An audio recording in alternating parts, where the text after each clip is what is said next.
আসসালামু আলাইকুম প্রিয় দর্শক মণ্ডলী। লতিরাজ কচু বিষয়ে আমি কিছু আলোচনা করব। তার আগে আমার ঠিকানা দিয়ে থাকি জেলা নাটোর, থানা বাড়াই গ্রাম তালসুক কুণ্ডুপাড়া। তো এগুলো হচ্ছে বাড়ি এক লতিরাজ কচু। দেখেন লতি বের হয়েছে, প্রত্যেকটা গাছেই ব্যাপক অঙ্কের লতি বের হয়েছে।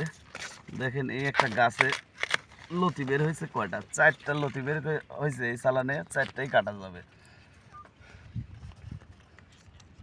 প্রত্যেকটি গাছে দেখেন সুন্দর পর্যাপ্ত পরিমাণ লতি বের হয়েছে বাড়ি এক লতিরাজ কচুতে। প্রত্যেকটা ডাগরে ডাগরে লতি, তারপরে আবার নিচ থেকেও কি সুন্দর লতি বের হয়েছে। দেখেন সমস্ত জমি কি সুন্দর লতি পড়ে আছে। গেছে সপ্তাহে আমি এই জমি থেকে 4 মণ লতি কাটছিলাম। এ সপ্তাহে আশা করতেছি আমি 6 থেকে 7 মণ লতি কাটতে পারবো।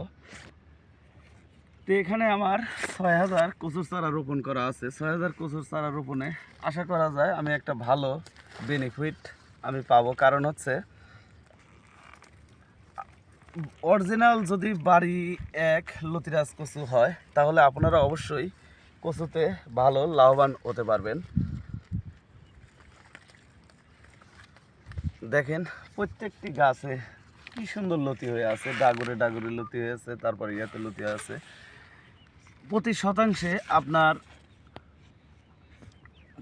শতাংশে লাগবে হচ্ছে 130 পিস করে চারা। আর এক লাইন থেকে আর এক লাইন 1.5 হাত, অর্থাৎ লাইন থেকে লাইন 1.5 হাত, আর প্রতি 1 হাত পর পর কচুর চারা রোপণ করতে হয়। আর আপনারা কচু চাষের জন্য কি সার দেবেন?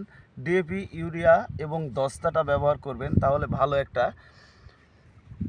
ফলন আশা করতে পারবেন। কি জন্যে?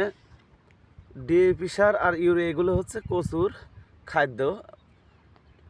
আর আপনারা যখন অন্য জিনিস দামি জিনিস দিয়ে আপনারা কচু চাষে ভালো লাভবান হতে পারবেন না। কারণ হচ্ছে কম দামি দস্তাটা বেশি ব্যবহার করবেন আর সারের সংখ্যা বেশি ব্যবহার করবেন, অটোমেটিকলি দেখবেন যে গাছে পর্যাপ্ত পরিমাণ লতি এসে গেছে। তো প্রিয় দর্শক মণ্ডলী, আপনারা যদি লতিরাজ কচু চাষাবাদ করতে চান তাহলে আমাদের সাথে যোগাযোগ করতে পারেন। আমি বাংলাদেশের প্রত্যেক জেলায় এই লতিরাজ কচুর চারা সেল দিয়ে থাকি। ভালো থাকবেন, সুস্থ থাকবেন। আসসালামু আলাইকুম।